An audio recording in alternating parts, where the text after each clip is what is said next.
Welcome to Nursing Next Level.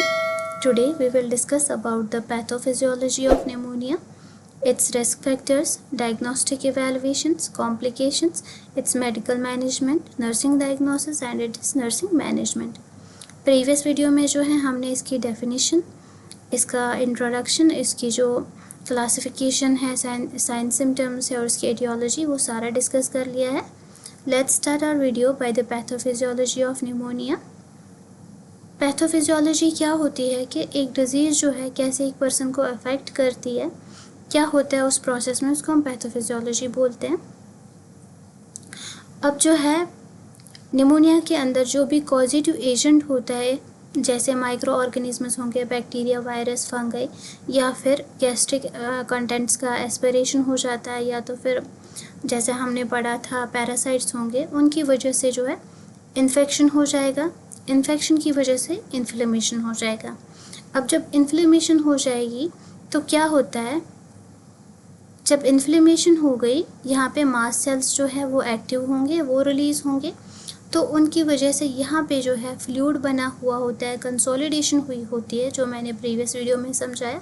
वो fluid जो है यहाँ पे साइटोकाइनेंस जो कि मास्ट सेल्स में आती है, तो साइटोकाइनेंस की वजह से जो है ये फ्लूइड एक्स्ट्रा सेल्यूलर स्पेसेस में भी ट्रैवल करेगा कैपिलरी परमेबिलिटी की वजह से. अब जो यहाँ पे ये फ्लूइड है, अब क्या होगा, जब ये ट्रांसफ़र हो गया एक्स्ट्रा सेल्यूलर स्पेसेस में, तो इंट्रास्टिशियल जो है फ्लूइड यहाँ पे फिल हो जाएगा और कंसोलिडेशन हो जाएगी.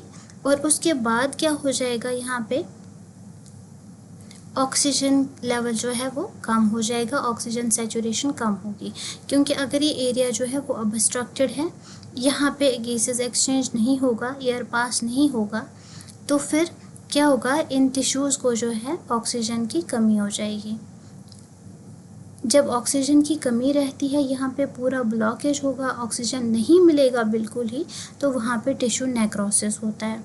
और जब टिश्यू नेक्रोसिस हो जाएगी तो उसकी वजह से जो है हमारी बॉडी को भी फिर ऑक्सीजन नहीं मिलेगा और उस वजह से हाइपोक्सिया हो जाएगा. हाइपोक्सिया का मतलब होता है बॉडी में ऑक्सीजन लेवल का कम हो जाना.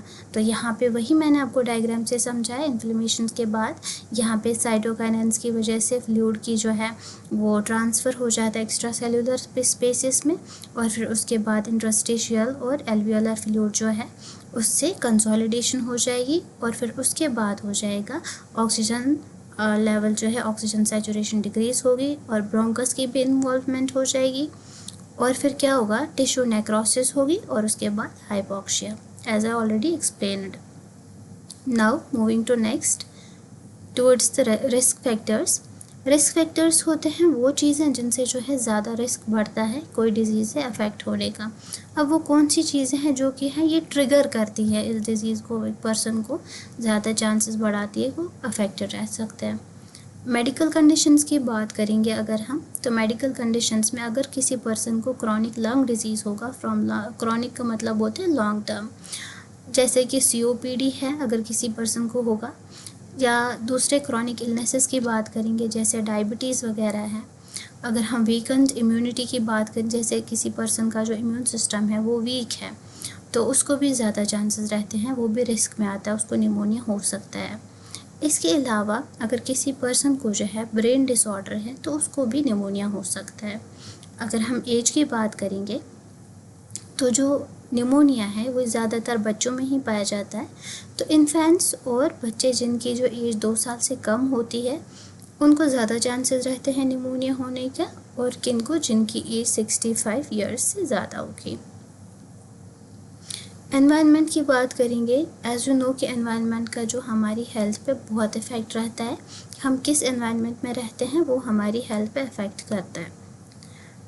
अगर हॉस्पिटलाइजेशन होगा किसी पर्सन को, वो हॉस्पिटलाइज्ड होगा क्योंकि वहाँ पे ससेप्टेबिलिटी ज़्यादा रहती है, तो फिर चांसेस होते हैं कि जो पर्सन है उसको निमोनिया हो सकता है. क्राउडेड लिविंग में ज़्यादा ट्रांसमिशन का खतरा रहता है, इन्फेक्शन का खतरा रहता है. एक्सपोजर अगर होगा पोल्यूटेंट्स का तो उनकी वजह से भी इन्फेक्शन हो सकता है. अगर वायरल इन्फेक्शंस होंगे तो उनकी वजह से भी क्या हो सकता है, निमोनिया, क्योंकि निमोनिया पॉजिटिव एजेंट है, कौन, वायरस है। जैसे अगर कोविड-19 की बात करेंगे, अगर किसी पर्सन को कोविड-19 होता था तो उसको भी रिस्क था कि उसको निमोनिया हो सकते। इसके अलावा अगर किसी को जो है HIV ये एड्स वगैरह हो तो उसको भी चांसेस रहते हैं कि उसको निमोनिया हो सकता है। ये थे risk factors. Now now the diagnostic evaluations. Diagnostic evaluations में आते हैं वो सारी चीज़ें जिनसे हमें पता लगेगा कि किसी पेशेंट को निमोनिया है या नहीं है। आप कैसे पता लगा सकते हैं? सबसे पहले हम किसी भी डिज़ीज़, कोई भी पर्सन को अगर कोई बीमारी है, हम उसकी मेडिकल हिस्ट्री लेते हैं। एज ए नर्स हम पहले उसकी मेडिकल हिस्ट्री लेते हैं कि इसको पास्ट में कोई डिज़ीज़ मत ना थी, कोई डिसऑर्डर मत ना है, कोई ट्रीटमेंट मत ना चल रहा है, वो देखेंगे हम। फिज़िकल एग्जामिनेशन हम करेंगे पेशेंट का। फिज़िकल एग्जामिनेशन से हमें साइन सिम्टम्स का पता लगेगा। हम चेस्ट एक्सरे करेंगे पेशेंट का, जिससे हमें इन्फिल्ट्रेट्स और कंसोलिडेशन का पता लगेगा। जैसा कि मैंने आपको डायग्राम से पहले ही समझाया था, यहाँ पे ये जो एरिया है, ये जो एल्वियोलस है, यहाँ पे कंसोलिडेशन हुई है, तो इसका स्ट्रक्चर जो है पूरा डिफाइन नहीं है, तो इसको पैची मैंने दिखाया है। यहाँ पे ये शेडेड एरिया है, तो ये क्या होगा, एक्सरे के अंदर ये शेडी पैच आएंगे, जिससे हमें पता लगेगा कि किसी पर्सन को क्या है, निमोनिया है।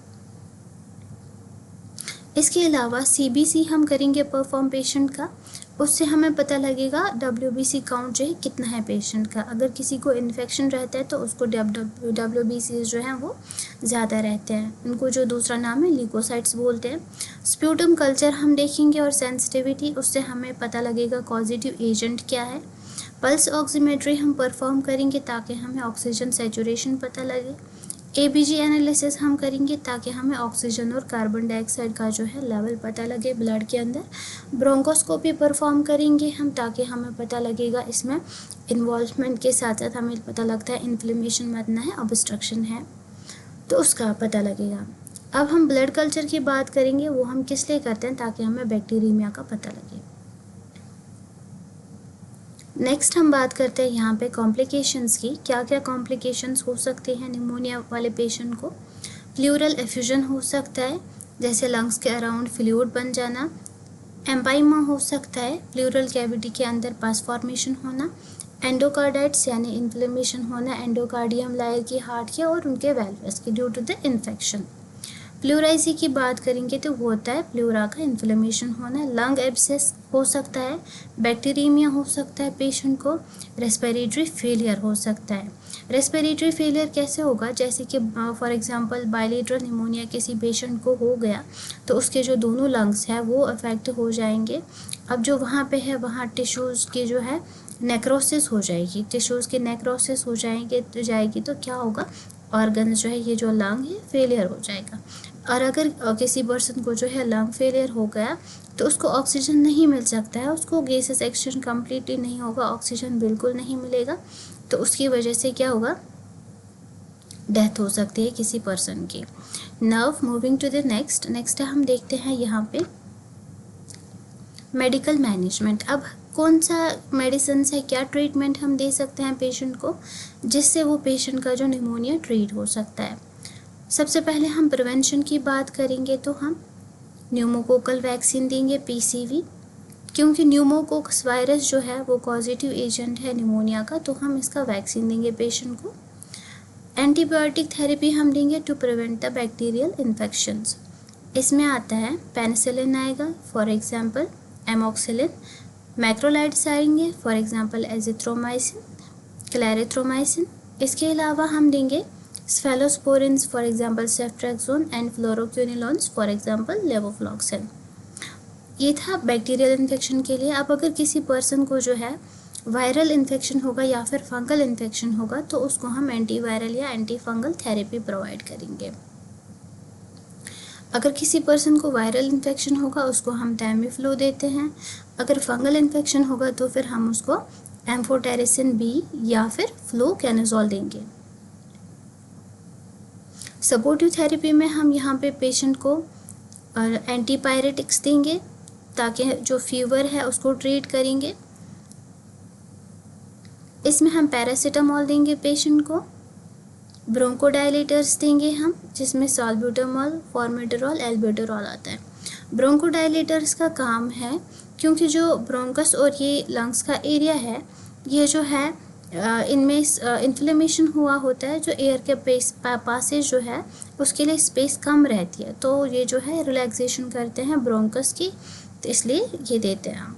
इसके अलावा आईवी फ्लूइड्स देते हैं हम, ताकि डिहाइड्रेशन को प्रिवेंट करें, और ऑक्सीजन थेरेपी देंगे, क्योंकि वहाँ पे पेशेंट को जो है डिस्निया होता है, हाइपोक्सिया होता है, उसके लिए। अब हम आगे बात करते हैं नर्सिंग डायग्नोसिस की। नर्सिंग डायग्नोसिस जो है ये किस बेस पे हम बनाते हैं, ये पूरा साइंस एंड सिम्टम्स के बेस पे बनते हैं। नर्सिंग डायग्नोसिस में क्या आएगा, निमोनिया के पेशेंट को, इसको अक्यूट पेन होगा, क्योंकि इसको इन्फ्लेमेशन है, लंग्स में ऑब्स्ट्रक्शन है, इसको बार बार खांसी आ रही है, तो अब उसकी वजह से इसको पेन होगा, जो कि हमें उसके फेशियल एक्सप्रेशन से और वो वर्बली भी बताएगा, हमें इससे पता लगेगा। इनफेक्टिव थर्मो रेगुलेशन होगा पेशेंट का, क्योंकि उसको फीवर होगा, चिल्स होंगे, तो ये हमें पता लगेगा फिजिकल एग्जामिनेशन से। इनफेक्टिव एयरवे क्लियरेंस होगा, क्योंकि म्यूकस ज़्यादा स्क्रीट हो रहा है, ब्रोंकोस्पाज्म है वहाँ पे, तो ये हमें पता चलेगा जब पेशेंट बार बार कफिंग करता है, तो उस वजह से हम जान सकते हैं। इसका जो गैसेस एक्सचेंज है वो इम्पेयर्ड रहेगा, ऑक्सीजन लेवल जो है अल्टर्ड रहेगा इसका ऑब्स्ट्रक्शन की वजह से। ये भी हमें फिजिकल एग्जामिनेशन से पता लगेगा, जब हम देखेंगे पेशेंट को ब्लूइश लिप्स टेंट होगा लिप्स पे और फिंगर टिप्स पे, जिसको हम साइनोसिस बोलते हैं, और एबनॉर्मल एबीजी आएगा, उससे पता लगेगा। इम्बैलेंस इन न्यूट्रिशन रहेगा, बॉडी की रिक्वायरमेंट से कम, क्योंकि इसका स्प्यूटम प्रोडक्शन ज़्यादा रहता है, खांसी रहती है और एनोरेक्सिया होता है, मीन्स कि उसे भूख नहीं लगती है। नॉलेज नहीं होगी पेशेंट को, क्योंकि वो बार बार आपको क्वेश्चंस पूछेगा डिजीज़ और ट्रीटमेंट के रिलेटेड, कि वो कब ठीक होगा वगैरह। एंग्जाइटी होगी पेशेंट को। अब हम नेक्स्ट बोलते हैं, यहाँ आते हैं नर्सिंग मैनेजमेंट की तरफ, कि क्या आप अपने एज अ नर्स क्या रोल कर सकते हैं, आप play for the treatment of this mnemonic patient. Vital science monitor करनी है, एयरवे पेटेंसी आपको मेंटेन करनी है, पेशेंट को सेमीफॉबुलरस या हाईफॉबुलरस पोजीशन देनी है। सेमीफॉबुलरस पोजीशन में आप पेशेंट का हेड जो है इस तरह से रखेंगे, बेड एलिवेटेड, फुट इस तरह से होंगे, और हाईफॉबुलरस पोजीशन में जो है पेशेंट का बेड हम बिल्कुल ही परपेंडिकुलर में रखते हैं, ऐसे पेशेंट जो है वो परपेंडिकुलर में रहता है टू द बेड, और उसके पैर इस तरह से रखने हैं। इससे क्या होगा, पेशेंट का जो डिस्निया है, शॉर्टनेस ऑफ ब्रेथ है या कफिंग है, उसमें पेशेंट को रिलीफ मिलेगा। मेडिकेशन जैसे डॉक्टर ने दी हैं, ये सबसे मेन रोल होता है नर्स का, वो आपको एडमिनिस्टर करने हैं, और फ्लूइड इनटेक देना है पेशेंट को। इसके अलावा हम ऑक्सीजन थेरेपी जो है देते हैं पेशेंट को नेबुलाइज करना है, एबीजी एनालिसिस करनी है, मॉनिटर करना है एबीजी को हाइपोक्सिया के लिए, चेस्ट फिजियोथेरेपी देनी है, रेस्ट देना है पेशेंट को, प्रिवेंशन करना है किसका, डिज़ीज़ का, इसके लिए जो है प्रिवेंशन मेजर्स फॉलो करने हैं, प्रॉपर न्यूट्रिशन देना है पेशेंट को, और कॉम्प्लिकेशंस को मॉनिटर करना है, और उसके साथ साथ आपको सबसे इम्पॉर्टेंट चीज़ तो है रिकॉर्ड मेंटेनिंग, वो भी यहाँ पे करनी है। हेल्थ एजुकेशन देंगे आप पेशेंट को, साइकोलॉजिकल सपोर्ट देंगे, और पेशेंट को जो है फॉलोअप्स के लिए एनकरेज करेंगे। यहाँ पे जो है हमारा टॉपिक निमोनिया का कंप्लीट हो गया है।